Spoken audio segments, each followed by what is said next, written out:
This is Global Signals by Andrew Drummond. Deep dives and insights about retail and FMCG. So, imagine you run a massive restaurant empire. Okay. Like you have over 16,000 locations across the country. Yeah. Your signs are just everywhere. Right, yeah. You're a giant. Exactly. Yeah. Now imagine a competitor comes along and they have just, a fraction of your stores. They even close on Sundays. Right. Which is wild. Right. And yet somehow they make triple your total revenue. Yeah. So the question is, how is that mathematically possible? It's a great question. Because today we are going to find out. We are taking a deep dive into the 2026 United States fast food location rankings and unit economics. Yeah, we are looking at some really fascinating data from Andrew Drummond's intelligence reports. Right. And this analysis, it compares Chick-fil-A and Subway. It looks at their sales volumes, it looks at their franchise models, and it looks at their overall retail strategies. And we will see exactly why looking at store count alone gives you this totally false picture of business success. Yeah, and that is really our mission for this deep dive today. Yeah. We want to show how sales velocity is what actually drives revenue. Right. Because having the most stores does not mean you have the best business. Not at all. I mean, people often think that more locations just automatically equal more success. Right. It seems logical. It does, but the data proves this is completely wrong. Okay, so here's where it gets really interesting. Let's look at the actual numbers. Subway leads the United States in store count. Right. They have 16,177 locations. The massive number. It is 16,000. But then you look at Chick-fil-A. Yeah. They operate just 3,140 locations. Right, compared to the 16,000. Right. And they only operate 6 days a week. The gap in store count is just huge. I mean, Subway basically has 5 times more stores than Chick-fil-A. Right? 5 times the stores. But the money tells a completely different story. It really does. Because Subway averages $490,000 per store every year. That is $0.49 million. Right. But Chick-fil-A makes about $8.50 million per store every year. Just think about that difference for a second. It's crazy. One store makes under $500,000. Yeah. The other makes $8.5 million. Right. So when you look at the total revenue for the whole country, the truth comes out. Subway makes a total of $7.93 billion in the U.S. Right. Chick-fil-A makes a total of $26.9 billion in the U.S. Yeah. So I have to ask you, how does a company with one-fifth the stores make triple the money? Well, it all comes down to a business metric called average unit volume. Okay. We call it AUV for short. AUV, got it. Right. And this metric just measures the average sales of a single store. And what we see is that a business built on 16,000 low-volume locations is just fundamentally completely different from a business built on 3,000 ultra-high-volume locations. It is like comparing a massive fleet of slow bicycles to a small group of high-speed trains. Oh, I like that. Right. Like Subway is the fleet of bicycles. Yeah. They are cheap to build. Anyone can ride one. You can park them everywhere. Exactly. But they move slowly. Right. But Chick-fil-A is a high-speed train. It costs millions to build the tracks. You need a large crew to run it. Yeah. But once it starts moving, it carries a massive number of people. Yes. The bicycles just cannot compete with the train's volume. That is a perfect way to picture it, honestly. Yeah. Because if you only look at the number of vehicles, Right. then the bicycles win. Sure. But if you look at how many actual people get transported, the train wins. Exactly. And this is exactly why store count hides the real health of a business. Yeah, it's an illusion. It is. So to really understand this revenue gap, we need to look at how these companies actually build and fund their stores. Okay, let's start with Subway then. How does their franchise model actually work? So Subway grew really fast because it was very, very cheap to start a store. Okay. The initial capital expenditure was extremely low. Right. We call this capex. Capex, okay. Right. Historically, according to the data, a new Subway cost only $200,000 to $300,000 to open. Wow. $200,000. Yeah. That is a very low barrier to entry for a business owner. It is. But what exactly do they get for $200,000? Well, they get a very small physical footprint. Okay. A Subway is usually about 1,000 square feet. Well, that's tiny. Yeah, it's very small. And this is why you see them basically shoved into strip malls, gas stations, airports, and train stations. Right, because they don't need much space. Exactly. And the kitchen is also very basic, right? Oh, yeah. Andrew's data notes they do not use complex fryers. Right. They don't need complex fryers. They do not need commercial hood systems to clear out smoke or grease. Right, because nothing is really cooking like that. Exactly. They use a very simple assembly line. The food is mostly just cold prep. Okay. And then they just use these little speed ovens to toast the sandwiches. Right. So this simple setup is what keeps the starting costs very low. Okay, so it is cheap to open. That makes sense. Yeah. But how does Subway corporate actually make its money from all these small stores? Okay, so this is the key. Corporate collects fees from the local owners. They take an 8% royalty fee, Okay. and they also take a 4.5% advertising fee. Right. But the critical part is this. They take these fees based on gross sales. Wait, I want to make sure I completely understand this. Sure. Gross sales means the total money coming into the store before paying for food or labor. Exactly. So corporate gets paid no matter what. Yes. Okay, let's say I own a Subway. Okay. And I make a small profit. Then corporate lets someone else open another Subway, like just 2 blocks away from me. Right. That new store steals some of my customers, my sales drop, I start losing money. Does corporate still make money while I suffer? What's fascinating here is, yes, Wow, that is exactly what happens. that's rough. Because corporate generates revenue from both stores now. Right, they get fees from both. Exactly. They do not care if your individual store is profitable. Wow. If the new store opens, total gross sales in that whole neighborhood go up. Because there's 2 stores now. Right. So corporate collects more total fees. Right. They win even if you lose 20% of your business. That forces the local owner to take all the risk. It absolutely does. The local franchisee takes the total risk of market saturation. They take the risk if foot traffic drops in that specific spot. Right. Corporate basically shifts the risk entirely away from themselves. This explains so much. This explains why there are 16,000 Subways. Yes. The low cost creates a very dense network.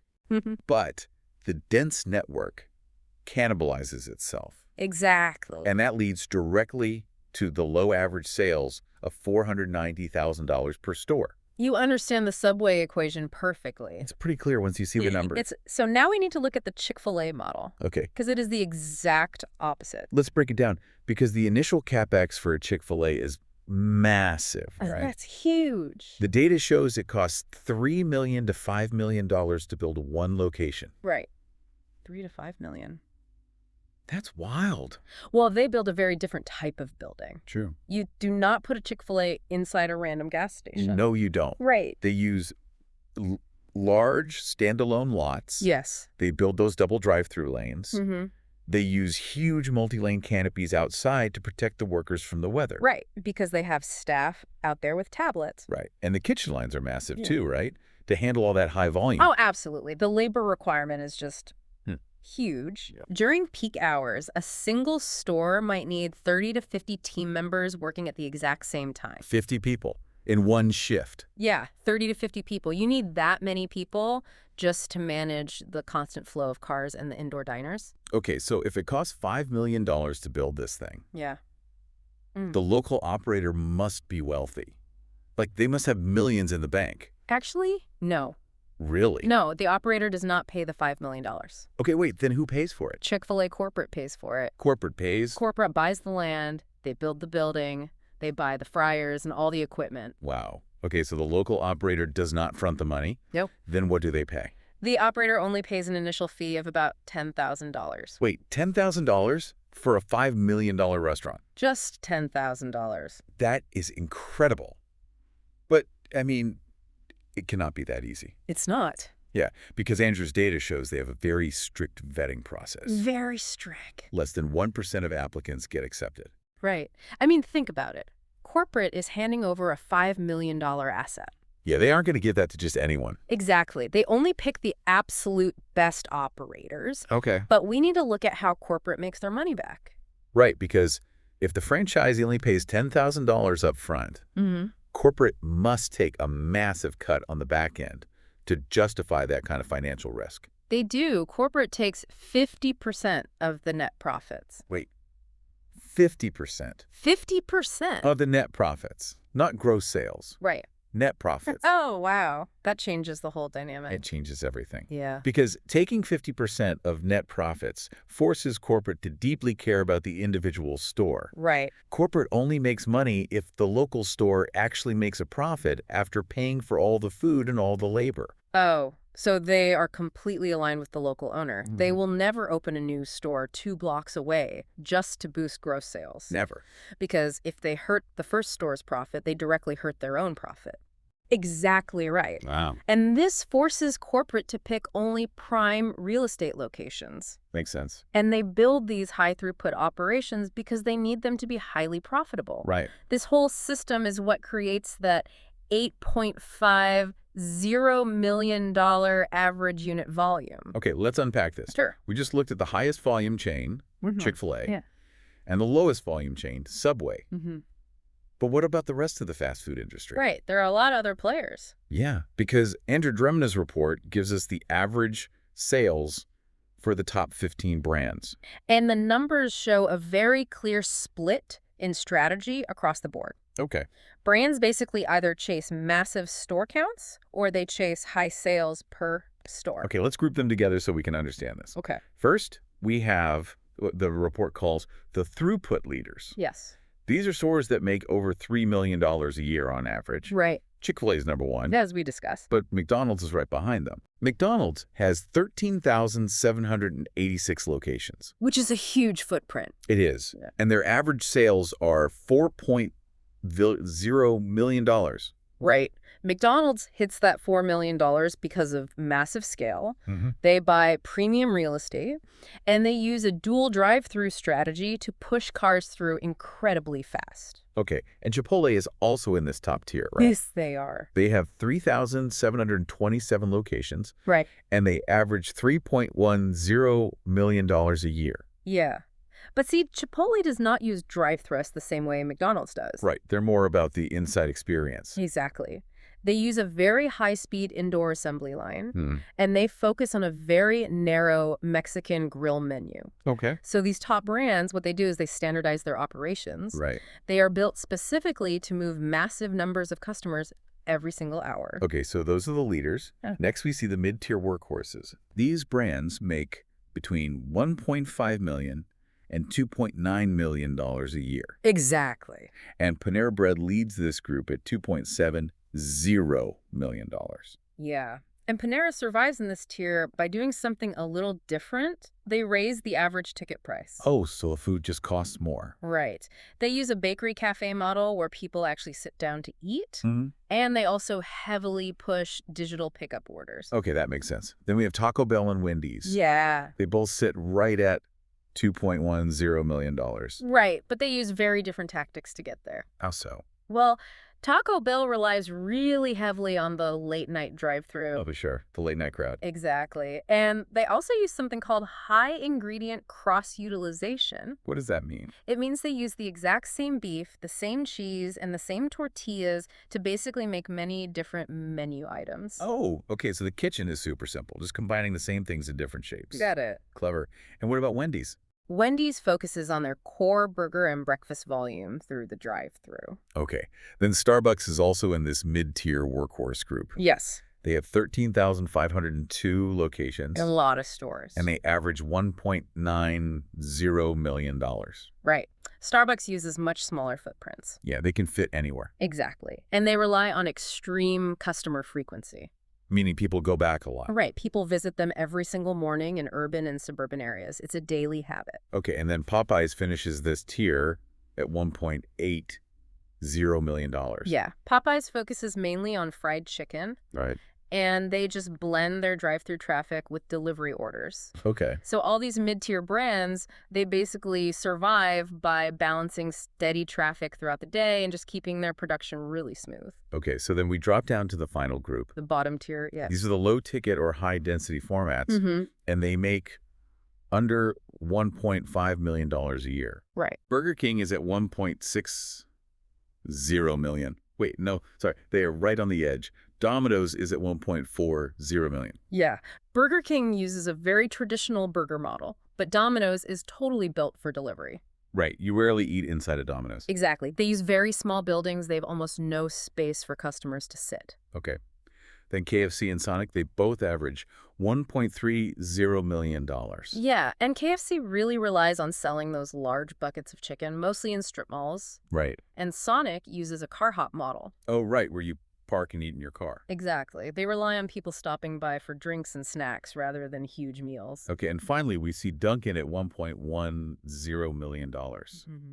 Pizza Hut is at $0.95 million. Right. And Subway is at the absolute bottom with $0.49 million. Yeah. Dunkin' sells cheap morning coffee and donuts so the ticket price is low. Right. Pizza Hut really struggles because they have these large old dining rooms. Well, the old red roofs. Exactly. And those cost a lot to run.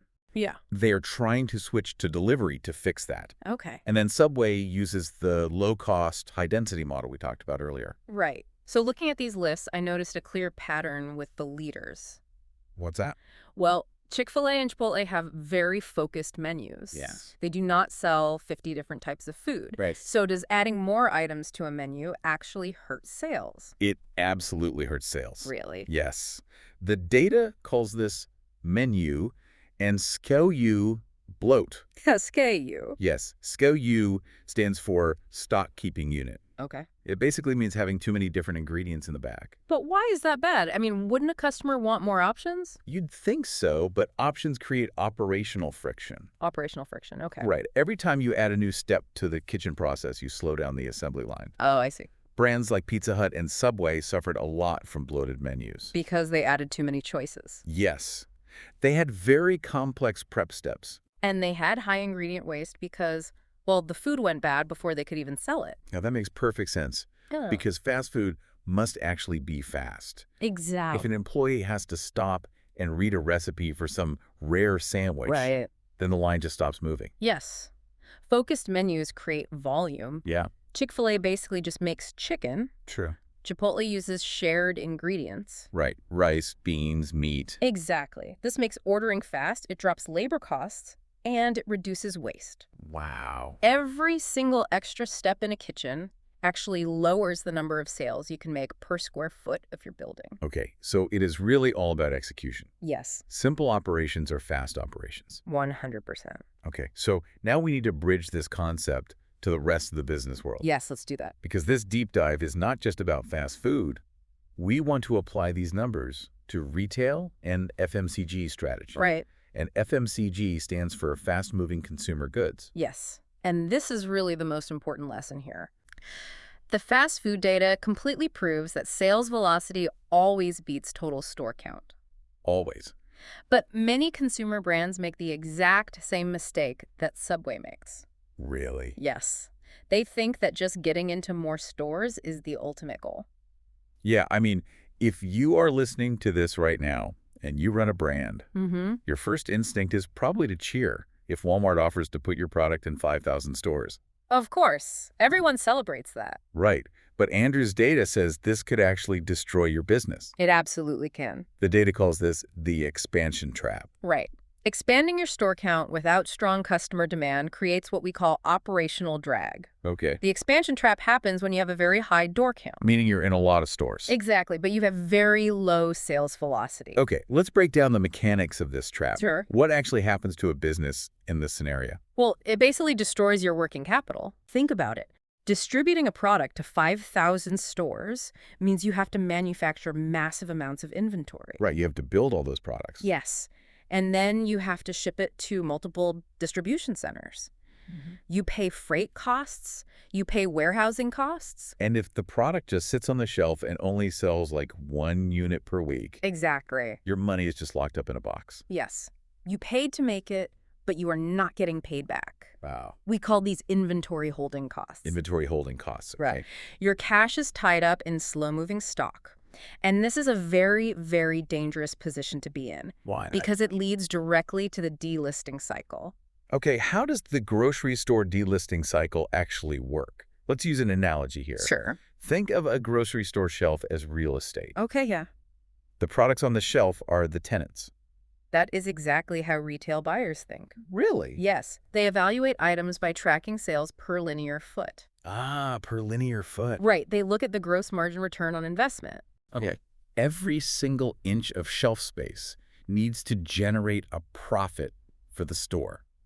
So if your product just sits on the shelf for a week without selling, it is basically a deadbeat tenant. Exactly. It is taking up valuable space, and it's not paying rent to the grocery store. That's a perfect way to put it.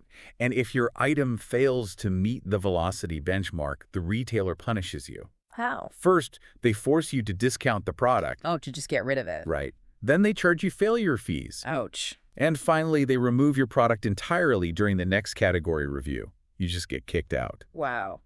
And you are stuck with all those massive logistics costs from shipping it everywhere for absolutely no reason. Exactly. Securing placement in 5,000 doors means absolutely nothing if the customer does not buy the product. So true. If we connect this to the bigger picture, you need to build a velocity engine instead. Okay. What exactly is a velocity engine? It means combining an optimized door count with high sales velocity. You do not want 5,000 slow doors. You want 500 incredibly fast doors. Ah, okay. This creates rapid inventory turnover. Yes. The product goes from the truck straight to the shelf, straight to the customer quickly. Right. You turn your inventory into cash cleanly.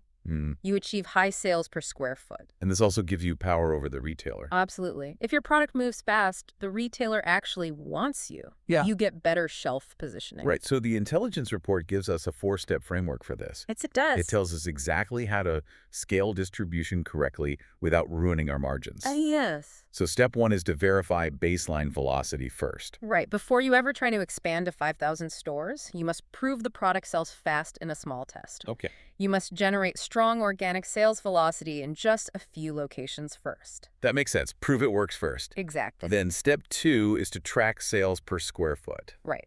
You must track your revenue density. Do not brag about your total store count. Like a Subway. Right, exactly. Brag about how much you sell per inch of shelf space. Yeah. High volume in fewer locations delivers much higher operating margins. Okay, step 3 is to align footprint with channel capacity, which means the physical space dictates the sales ceiling. Right. A small 900 square foot convenience store is never going to generate the sales volume of a 40,000 square foot supermarket. Of course not. In fast food, a small strip mall counter cannot match the volume of a double drive-through. Right. So you must match your packaging, your inventory targets, and your sales goals to the actual physical reality of the store. Okay. And the final step. Step 4 is to prune operational complexity. This goes right back to the menu bloat problem we talked about. Right. Cut the low-performing items from your lineup. Remove any operational bottlenecks. Keep it simple. Yes, a simple system creates consistent execution, and it gives you much higher labor efficiency. Wow. Okay, so what does this all mean? Yeah. The numbers from Chick-fil-A and Subway teach us a really universal business truth. They do. Sales velocity and tight operations beat massive, low-volume footprints every single time. Every time. Having 16,000 stores is just a vanity metric. It really is. Because if those stores have complex menus, slow lines, and low sales, the massive scale is actually a weakness. Exactly. A focused operation with simple steps and high velocity will always win the revenue game. Always. You know, scale is really just a magnifying glass. Oh, we like that. Right. It magnifies whatever operational system you already have in place. Okay. So if your operations are weak, expanding your distribution just spreads your overhead out, and it actually accelerates your losses. Wow. It raises a really vital question for anyone listening today. It does. Look at your own business operations right now. If someone handed you a contract tomorrow to expand your business by 1,000 locations, what would happen? That's the real test. Would your current systems generate massive wealth, or would they just accelerate your losses? Yeah. Something to really think about. You were listening to Global Signals by Andrew Drummond. Deep dives and insights about retail and FMCG.